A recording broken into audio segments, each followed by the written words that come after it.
주님의 십자가 사랑하심과 부활의 승리와 능력이 여러분 모두에게 충만하시기를 간절히 기원합니다.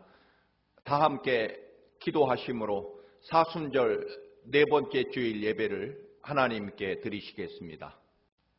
우리의 능력이 되시는 하나님을 향하여 기쁘게 노래하며 야곱의 하나님을 향하여 즐거이 소리칠지어다. 나는 너를 애굽 땅에서 인도하여 낸 여호와 네 하나님이니 네 입을 크게 열라 내가 채우리라. 아멘. 다 같이 찬송가 85장 9주를 생각만 해도 다 함께 찬양을 드리시겠습니다.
오늘 주시는 하나님 말씀입니다. 구약 신명기 8장 1절에서 10절 말씀입니다. 구약 성경 274쪽입니다. 함께 공독하시겠습니다. 내가 오늘 명하는 모든 명령을 너희는 지켜 행하라. 그리하면 너희가 살고 번성하고 여호와께서 너희의 조상들에게 맹세하신 땅에 들어가서 그것을 차지하리라. 네 하나님 여호와께서 이 40년 동안에 네게 광야 길을 걷게 하신 것을 기억하라. 이는 너를 낮추시며 너를 시험하사 네 마음이 어떠한지 그 명령을 지키는지 지키지 않는지 알려 하심이라. 너를 낮추시며 너를 줄이게 하시며 또 너도 알지 못하며 네 조상들도 알지 못하던 만나를 네게 먹이신 것은 사람이 떡으로만 사는 것이 아니요 여호와의 입에서 나오는 모든 말씀으로 사는 줄을 네가 알게 하려 하심이라. 이 40년 동안에 네 의복이 헤어지지 아니하였고 네 발이 부르트지 아니하였느니라. 너는 사람이 그 아들을 징계함같이 네 하나님 여호와께서 너를 징계하시는 줄 마음에 생각하고 네 하나님 여호와의 명령을 지켜 그의 길을 따라가며 그를 경외할지니라. 네 하나님 여호와께서 너를 아름다운 땅에 이르게 하시나니 그곳은 골짜기든지 산지든지 시내와 분천과 샘이 흐르고 밀과 보리의 소산지요 포도와 무화과와 석류와 감람나무와 꿀의 소산지라. 네가 먹을 것에 모자람이 없고 네게 아무 부족함이 없는 땅이며 그 땅의 돌은 철이요 산에서는 동을 캘 것이라. 네가 먹어서 배부르고 네 하나님 여호와께서 옥토를 네게 주셨으므로 말미암아 그를 찬송하리로다. 아멘. 이 시간에는 민정은 집사님 하나님께 특별 찬양을 드리시겠습니다.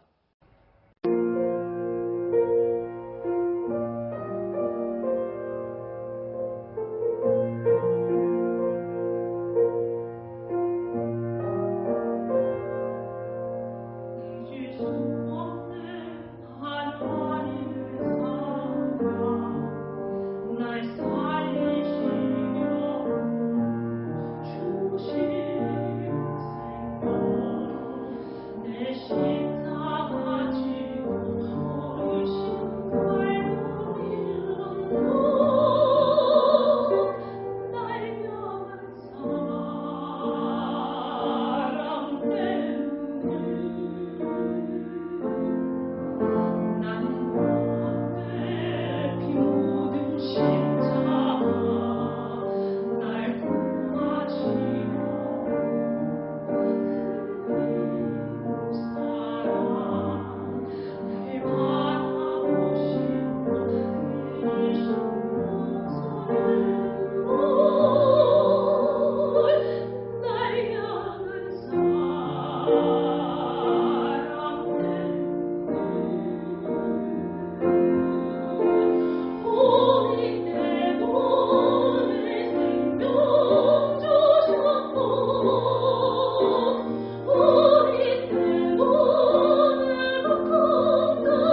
인류의 운명을 바꾼 위대한 발견이나 발명이 많이 있습니다. 물론 대부분은 과학자들이나 발명가들의 그 뜨거운 열정과 끈기로 이루어진 것입니다. 그러나 어떤 것은 그 노력의 과정에서 전혀 예상하지 못했던 우연이나 실수, 더 나아가서는 실패와 부작용 때문에 발견된 것도 있다는 것입니다. 세계 2차 대전부터 지금까지 수억 명 이상의 인류의 생명을 구해낸 페니실린 항생제는 1928년 어느 날 세균학자였던 플레밍에 의해 발견되었습니다. 플레밍은 원래는 포도상 구균을 열심히 연구하고 있었습니다. 며칠 후에 연구실에 돌아와 보니 접시에 담겨있던 그 연구하던 포도상 구균이 온통 푸른 곰팡이가 피어 있었습니다. 결국 자기가 연구하던 원래 세균이 모두 죽은 것을 보게 됩니다. 여러 이야기가 있지만 분명한 사실은 플레밍 교수의 그 연구 실험실이 너무나 가난하고 열악한 환경 때문이었다는 것입니다. 전설에서는 실험실 유리 창문이 조금 깨어져 있었고 그 깨진 창문 틈으로 푸른 곰팡이가 날아들었기 때문이라고 말합니다만, 어쨌든 완벽하고 깨끗한 첨단 연구실이었다면 이 엄청난 항생제는 발견되지 못했을 것이라는 그런 이야기입니다. 오늘날 3M 회사가 유명합니다. 그 3M 회사의 대표적인 그런 물건인 포스트잇, 이 포스트잇도 원래는 실패한 접착제 본드의 결과라고 합니다. 그 실패한 접착제를 바른 그 종이를 이 아서 프라이라는 연구원이 교회 성가대에 신실하게 봉사를 하면서 그 실패한 접착제를 바른 종이를 성가집 갈피에 책갈피처럼 끼웠습니다. 그런데 움직이지 않고 그 성가집에 잘 붙어 있다가 나중에 떼내게 될 때에도 성가집 종이에 전혀 손상을 주지 않고 잘 떨어지는 것을 발견하고 더 연구를 해서 오늘날 포스트잇 3M 회사가 세계적인 회사로 성장하는 데 기여한 그런 발명품이 되었다는 것입니다. 또 인류 패션 역사에 가장 중대한 공헌을 한 미싱, 이 미싱 때문에 인류는 엄청난 의류를 마음껏 생산할 수 있게 됩니다. 이 미싱은 싱거라는 사람이 발견하게 되는데, 이 싱거는 원래 일하다가 심각한 질병으로 자리에 눕게 되고 갑자기 집안 형편이 어려워지자 아내가 삭바느질로 생계를 이어가게 됩니다. 너무나 힘들어하는 아내를 돕기 위해서 결국 이 싱거는 연구에 연구를 거듭해서 의류를 대량 생산할 수 있는 미싱을 발명하게 됩니다. 헨리 포드 자동차 발명에도 어머니의 죽음이 계기가 됩니다. 결국 우리가 현실에서 겪는 고난이나 실패도 우리가 어떻게 끝까지 잘 감당하느냐에 따라서 오히려 자신은 물론 인류 문명의 위대한 생명과 빛을 가져오기도 합니다. 오늘 본문 신명기, 이 신명기는 광야 40년의 삶을 마치고 이제 약속의 땅 가나안으로 들어가기 바로 직전 모세가 이스라엘 백성들에게 정녕 간절하게, 아니 피를 토하는 심정으로 3번 고별 형식으로 이스라엘에게 당부하는 내용입니다. 오늘 바로 앞 신명기 7장 7절과 8절에 보면 하나님께서 이스라엘 민족을 선택하신 이유를 이야기합니다. 7절입니다. 여호와께서 너희를 기뻐하시고 너희를 택하심은 너희가 다른 민족보다 수유가 많기 때문이 아니니라. 너희는 오히려 모든 민족 중에 가장 적으니라. 여호와께서 다만 너를 사랑하심으로 말미암아 또는 너희 조상들에게 하신 맹세를 지키려 하심으로 말미암아 자기의 권능의 손으로 너희를 인도하여 내시되 너희를 그 종되었던 집에서 애굽 왕 바로의 손에서 속량하셨나니. 아멘. 세상에서 가장 적은 민족, 다른 말로 말하면 하나님이 돌보고 지켜주시지 않으면 존재할 수 없는 가장 약하고 불쌍한 민족이라서 하나님께서 이스라엘을 선택하셨다는 것입니다. 또 조상 아브라함이나 야곱이나 요셉에게 약속하셨기 때문에 하나님이 그 약속을 지키시려고 이스라엘을 선택하셨습니다. 한마디로 말한다면 이스라엘은 오직 하나님의 철저한 긍휼하심, 불쌍히 여기심과 사랑 때문에 선택된 것이지 이스라엘에게 하나님이 선택될 그 어떤 이유나 공로가 없다는 것입니다. 그래서 이스라엘은 오직 하나님의 전적인 은혜 때문에 존재한다는 것을 영원히 잊어서는 안 된다는 모세의 당부입니다. 히브리어로 광야를 나타내는 단어 중 대표적인 것은 미드바르입니다. 그런데 하나님의 말씀도 디바르라 그렇게 표현하고 하나님의 거룩한 임재가 있는 성전 지성소를 드비르라고 부르기도 합니다. 즉 광야나 하나님의 말씀이나 하나님의 임재의 표상인 거룩한 지성소가 같은 단어, 같은 의미를 가지고 있다는 것입니다. 단순하게 눈에 보이는 대로 표현하면 광야라고 하는 것은 인간 생명 유지에 가장 중요한 물이 없는 곳, 먹을 식량이 없고 짐승도 거의 없는 곳입니다. 물론 입을 옷을 생산할 식물도 없고 한마디로 거의 죽음의 땅, 버려진 땅이며 소망이 없는 땅이 바로 광야 사막일 것입니다. 그러나 여러분, 이 철저하게 절망과 소망이 없는 이 광야 사막도 영적인 믿음의 눈으로 보면, 즉 하나님이 동행하심을 믿고 살아가는 그런 믿음의 눈으로 바라보면 광야야말로 진정으로 하나님의 말씀과 음성을 들을 수 있는 곳, 하나님께서 친히 역사하시고 임재하시는 곳, 한마디로 하나님을 진정으로 온전히 만날 수 있는 가장 영적인 거룩한 장소가 광야라고 하는 곳입니다. 아브라함이나 야곱이나 모세, 다윗, 엘리야, 예수 그리스도, 사도 바울의 삶의 가장 위대한 전환점과 축복의 장소는 바로 광야에서 이루어지게 됩니다.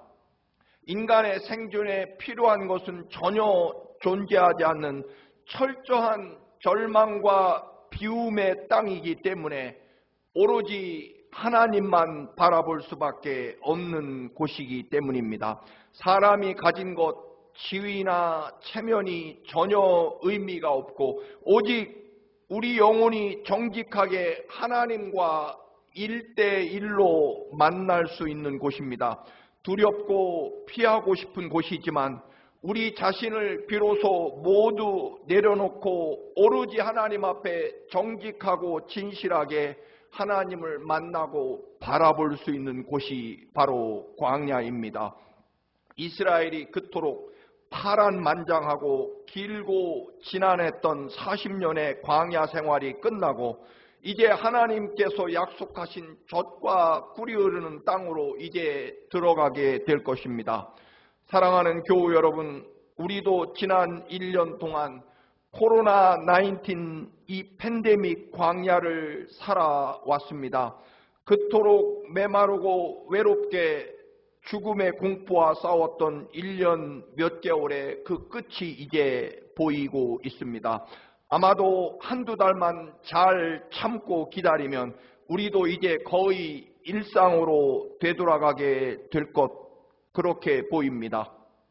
물론 광야 40년과 감히 비할 바는 못 되지만 코로나19 시대의 끝과 일상의 삶을 회복하게 된 우리들 표현으로 가나안을 바라보며 이제 피를 토하며 외치는 그 간절한 모세의 음성을 통해 이제 코로나19 팬데믹 시대를 맞춰가는 우리들을 향한 하나님의 음성을 듣고자 합니다. 개인과 사회, 국가, 그리고 우리 교회도 이 코로나19 팬데믹 앞에 속수무책이었습니다. 우리도 그토록 큰 좌절과 두려움의 시간이었지만 여러분, 이제 우리도 이 가나안을 앞두고 일상을 회복하는 이 은혜의 시간을 앞두고 이대로 지난 1년의 코로나 팬데믹이라는 광야의 삶을 끝낼 수는 없다라고 하는 것입니다. 잠시 내리는 소나기 그 빗줄기를 피해서 처마 밑으로 숨었다가 그렇게 쉽게 벗어나는 것처럼 이 위기와 광야를 벗어날 수 없다라고 하는 것입니다. 그토록 힘겨웠던 지난 1년의 삶 속에 이제 가장 소중하고 복된 교훈, 평범하고 건강하고 또한 부유하고 풍부할 때는 절대로 깨닫거나 배울 수 없었던 가장 위대하고 소중한 축복을 지난 1년 코로나19 팬데믹 이 광야에서 배우고 반드시 움켜쥐어야 할 하나님의 은혜와 교훈이 있다라고 하는 것입니다. 모세가 지나온 광야 40년의 그 삶의 의미와 또 받게 될 축복을 전합니다. 오늘 본문 2절을 세번역 성경으로 읽어봅니다. 당신들이 광야를 지나온 40년 동안 주 당신들의 하나님이 당신들을 어떻게 인도하셨는지를 기억하십시오. 그렇게 오랫동안 당신들을 광야에 머물게 하신 것은 당신들을 단련시키고 시험하셔서 당신들이 하나님의 계명을 지키는지 안 지키는지 당신들의 마음속을 알아보려는 것이었습니다. 라고 말합니다.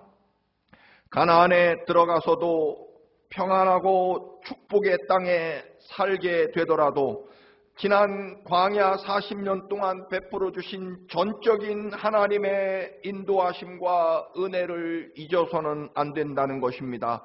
비록 끝없는 배반과 원망과 불신앙의 이스라엘이었지만 하나님은 여전히 이스라엘을 먹이시고 입히셨다는 것입니다. 바로의 군대와 아말렉을 물리쳐 주셨고 바위에서 생수를 마시게 하셨고 하늘에서 매일마다 일용할 만나를 내리셨고 메추라기 고기를 질리도록 먹게 해주셨고 의복과 신발 모든 것을 입히고 먹여주셨습니다. 이스라엘의 믿음 없음에도 불구하고 말입니다. 전적인 하나님의 사랑과 은혜 때문에 배부르고 또한 생명과 삶을 유지했다는 것을 절대로 잊어서는 안 된다는 것입니다. 그 기나긴 40년의 혹독한 광야 생활에서 반드시 배우고 갖추어야 될 하나님의 절대적인 은혜 때문에 살게 되었다라고 하는, 다른 말로 말하면 철저한 하나님의 은혜에 대한 나의 겸손함일 것입니다. 전적인 하나님의 은혜, 그 은혜를 아는 사람은 언제나 겸손할 수밖에 없습니다. 그 겸손함은 또한 감사함으로 지켜지고 유지될 것입니다. 여러분 겸손하기를 원하십니까? 그렇다면 끝없이 하나님의 은혜를 절대로 놓지 않고 절대로 잊어버리지 않는 겸손함이 있어야 한다는 것입니다. 하나님의 은혜를 잊는 것이 반대로 교만이며 교만은 멸망의 지름길입니다. 따라서 이번 코로나 기간에 여러분, 우리의 능력과 우리의 공로로 이 코로나 19 팬데믹 기간을 지난 것이 아니라 하나님이 어떻게 우리를 사랑하시고 인도하시고 입히고 먹이시고 지켜주셨는지를 앞으로 일상의 삶으로 돌아갈지라도 이 고난과 시련의 기간에 우리를 지키시고 인도하신 하나님의 은혜, 건강하게 생명을 지켜주셨고 또한 우리의 의복이나 먹을 것이 떨어지지 않고 다시금 젖과 꿀이 흐르는 약속의 땅에 들어가게 된 이스라엘처럼 우리가 여전히 일상의 삶으로 돌아가게 될 때 여러분, 이 코로나 팬데믹 기간에서 받게 된 교훈은 하나님의 이 절대적인 은혜와 사랑을 앞으로 이 땅의 생명이 끝나는 날까지, 아니 영원토록 하나님의 오직 하나님의 은혜였습니다. 하나님의 은혜 때문이었습니다. 이것 하나만큼은 절대로 변하거나 놓지 않을 만큼 굳건한 감사와 겸손함으로 하나님 앞에 서 있어야 한다는 것입니다. 그것이 이스라엘 광야에서 하나님이 그토록 가르치고 이것 하나만큼은 이스라엘의 심장처럼 자리 잡게 하고 싶었던 것은 바로 하나님의 은혜에 대한 감사와 겸손, 그 은혜를 어떤 환경과 조건에서도 변하지 않고 잊지 않는 것, 그것입니다. 본문 2절을 다시 읽습니다. 네 조상들도 알지 못하던 만나를 광야에서 네게 먹이셨나니 이는 다 너를 낮추시며 너를 시험하사 마침내 네게 복을 주려 하심이었느니라. 저는 이 마침내라는 단어가 정말 좋습니다. 하나님의 은혜로 마침내 우리는 약속의 땅에 도착할 것입니다. 마침내 우리는 그 처절한 고난과 시련 가운데서도 변함없이 우리를 사랑하시는 하나님의 절대적인 은혜 때문에 마침내 우리는 이제 감사와 겸손과 순종의 사람으로 마침내 하나님이 이 우주에서 가장 기뻐하시고 마음껏 복주시고 싶어 하시는 하나님의 기뻐하시는 한없는 사랑의 믿음의 사람이 된다는 것입니다. 마침내 이 코로나 19 이 고난의 시간을 그냥 보내지 않고 이 고난의 기간 동안에 마침내 하나님의 가장 기뻐하시는 축복의 사람으로 그렇게 단련되고 변화되고 성숙해졌다라고 하는 그 고백을 듣고 싶어 하시는 것입니다. 사랑하는 성도 여러분, 아브라함이 이삭을 모리아산에서 번제로 받으신 후에 비로소 아브라함이 하나님을 얼마나 사랑하는지 알게 되셨다라고 말씀하십니다. 이 비로소가 마침내와 같은 의미일 것입니다. 마침내 우리는 코로나 19 팬데믹 이 기간에서 우리 삶의 우리의 영혼의 가장 위대한 축복의 사람으로 변화되었다는 것입니다.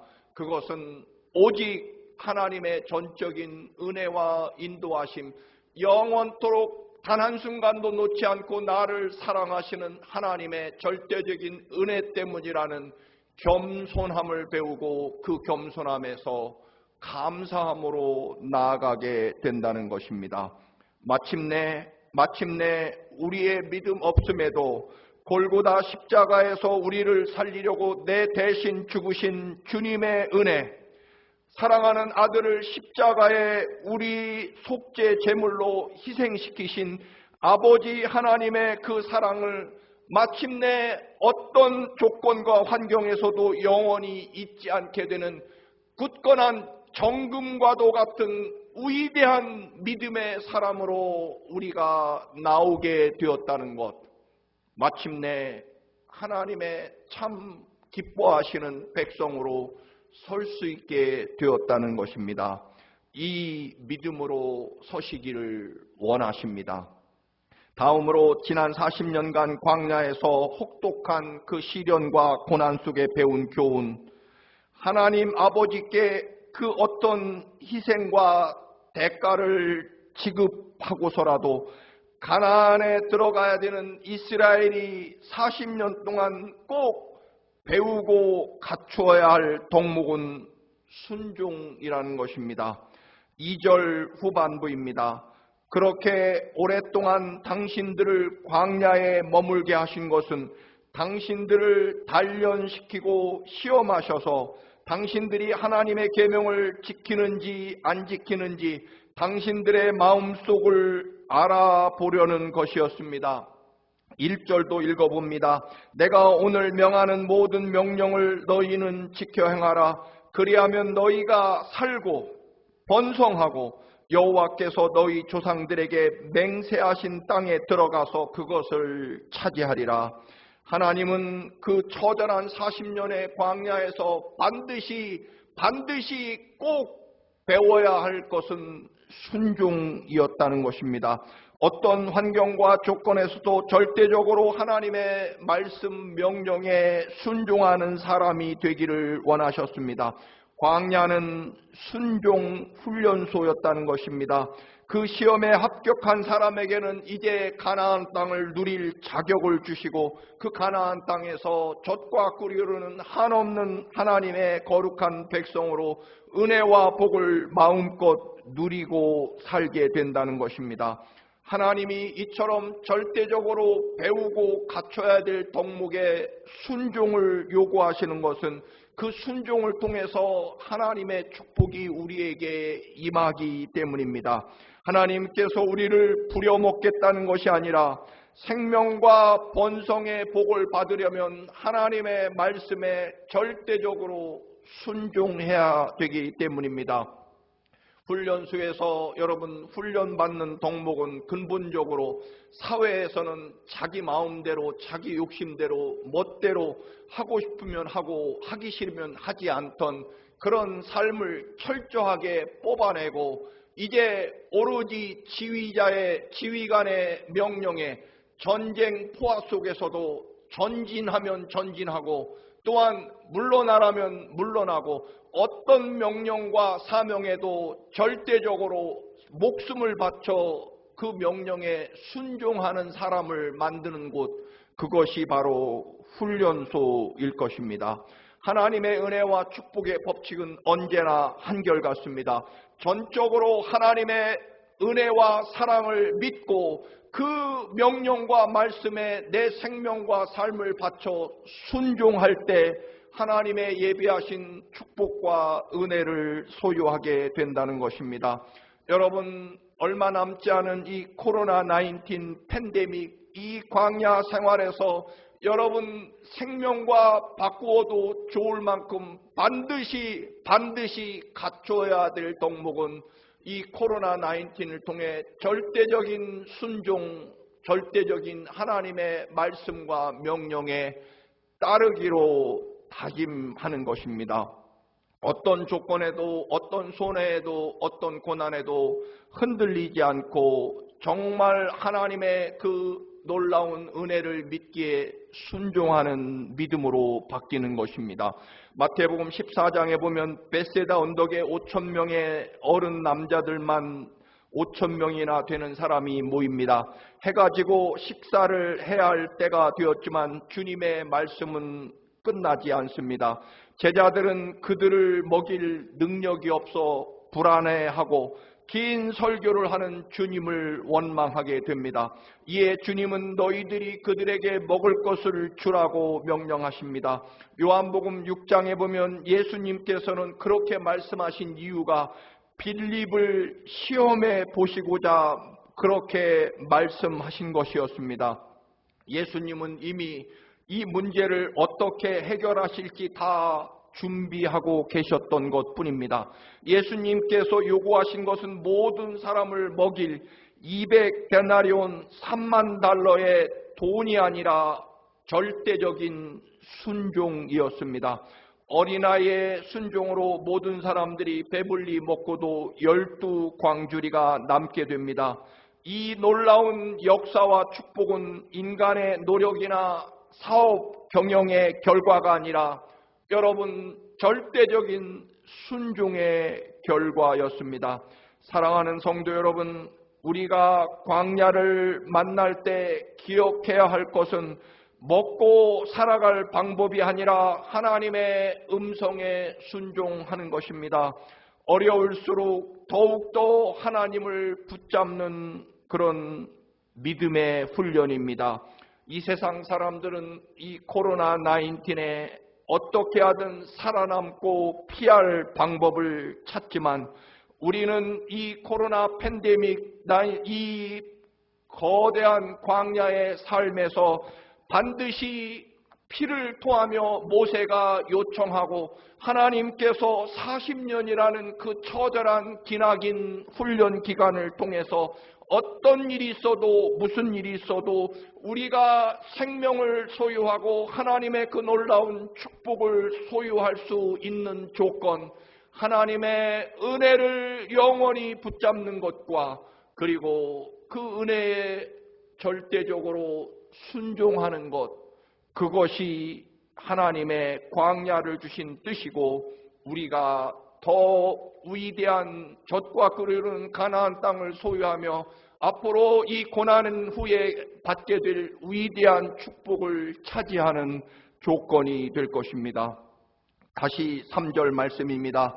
너를 낮추시고 너를 굶주리게 하시고 또 너를 알지 못하며 너도 알지 못하며 내 조상들도 알지 못하던 만나를 너에게 먹이신 것은 사람이 떡으로만 사는 것이 아니요 여호와의 입에서 나오는 모든 말씀으로 사는 줄을 네게 알게 하려 하심이라. 이것을 알려주시고 어떤 조건에서도 하나님의 말씀에 순종함으로 살게 된다는 이 위대한 신앙의 진리를 광야 40년 동안 반드시 배워서 가나안 땅에 들어가라는 것입니다. 우리들도 광야 같은 시간을 피하며 살아갈 수는 없습니다. 그러나 예레미야 29장 11절의 말씀처럼 너희를 두고 계획하고 있는 일들은 오직 나만이 알고 있다.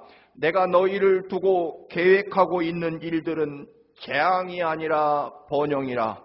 너희에게 미래에 대한 희망을 주려는 것이다. 나 주의 말이다. 광야에서 들려오는 세미한 그러나 가장 분명한 주님의 음성을 들으시기 바랍니다. 광야는 아무것도 없는 절망의 땅이 아니라 오히려 주님 외에는 아무것도 나의 소망이 될 수 없음을 고백하는 가장 위대한 축복의 장소일 것입니다. 코로나19이 끝나갑니다. 여러분 아직도 이것을 붙잡지 못하셨다면 영원히 절대로 놓지 않을 하나님의 은혜에 대한 겸손과 감사, 그리고 어떤 조건에서도 주님의 말씀에 순종하며 살기로 결심하는 이 위대한 훈련이 이루어진, 그래서 이제껏보다 앞으로 받게 될 하나님의 말할 수 없는 은혜가 여러분의 삶에 충만하도록 은혜와 순종을 배우시는 이 코로나19 팬데믹 광야 기간이 되시고 이것을 반드시 갖추어서 새로운 일상을 맞이하는 여러분 모두가 되시기를 주님의 이름으로 축원합니다. 기도하시겠습니다. 우리를 영원토록 놓지 않고 사랑하시는 아버지, 우리에게도 광야 같은 코로나19 팬데믹의 시간을 허락해 주셨습니다. 광야 40년에 반드시 이스라엘이 갖춰야 될 하나님의 은혜에 대한 감사와 겸손, 그리고 오직 말씀에 순종하기로 결심하는 그 위대한 믿음의 삶을 하나님 원하셨던 것처럼 이제 우리도 이 코로나19 이 팬데믹 기간을 통해서 이 광야의 삶을 통해 하나님의 절대적인 은혜에 대한 감사와 겸손을 배우게 하시고 그리고 순종을 배우게 하옵소서. 예수 그리스도의 이름으로 기도드립니다. 아멘. 우리 찬송가 312장 너 하나님께 이끌려 찬송하시면서 준비하신 예물도 하나님께 봉헌하시겠습니다.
존귀하고 거룩하신 아버지, 이제 우리들의 이 땅에 이렇게 존재한 것은 오로지 주님의 전적인 인도하심과 돌보심과 사랑 때문임을 깨닫습니다. 또한 주님의 십자가 흘리신 보혈의 은혜 때문임을 또한 깨닫습니다.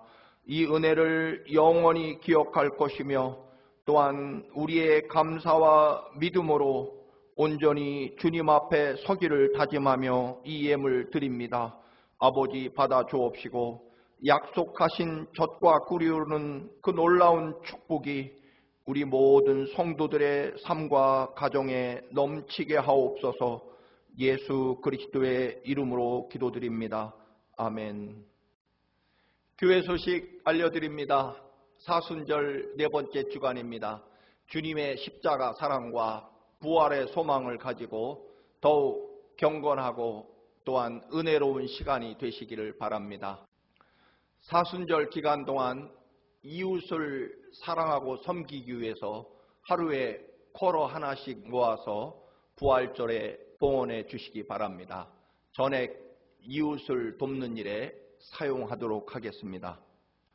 코로나19 백신 맞는 일에 여러분 열심을 내셔서 이번 부활절에는 온 교우들이 함께 하나님 앞에 영광과 찬양과 감사의 예배를 드리고 또한 우리 교회 모두가 일상으로 돌아갈 수 있도록 협력해 주시기를 바랍니다. 이제 4월부터는 모든 예배를 정상으로 하고 5월부터는 우리 친교도 실시하려고 합니다. 이 일에 여러분 함께 협력해 주시기를 바랍니다. 청암교회 창립 30주년을 감사합니다. 창립주일 기념 행사에 여러분 함께 협력해 주시고 기도해 주시기를 바랍니다. 다 같이 찬송가 620장 2절 함께 찬송 드리시면서 축도 드림으로 오늘 예배를 마치도록 하겠습니다.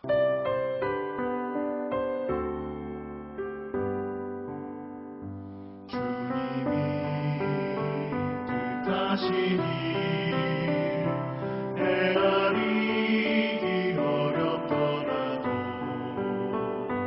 언제나 주 뜻 안에 내가 있음을 아노라. 사랑과 말씀들이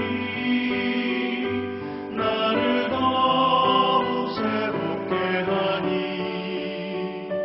때로는 넘어져도 최후 승리를 믿노라. 이 믿음 너무 굳세라.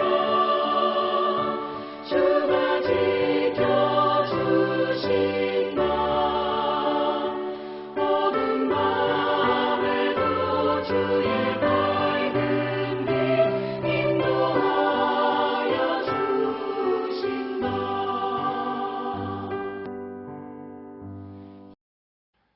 이제는 우리 주 예수 그리스도의 그 헤아릴 수 없는 십자가 보혈의 사랑하심과 독생자를 아낌없이 내어주시며 모든 것으로 우리를 변함없이 사랑하시는 아버지 하나님의 그 크신 사랑하심과 언제나 절대로 하나님의 은혜를 잊지 않고 또한 언제나 순종함으로 나아가도록 우리의 믿음을 지키고 도우시는 성령 하나님의 인도하심이 사랑하는 모든 청암 식구들, 자녀들 그리고 일터 위에 이 나라 이 민족과 두고 온 조국 위에 이제부터 영원까지 함께 하시기를 간절히 축원하옵나이다.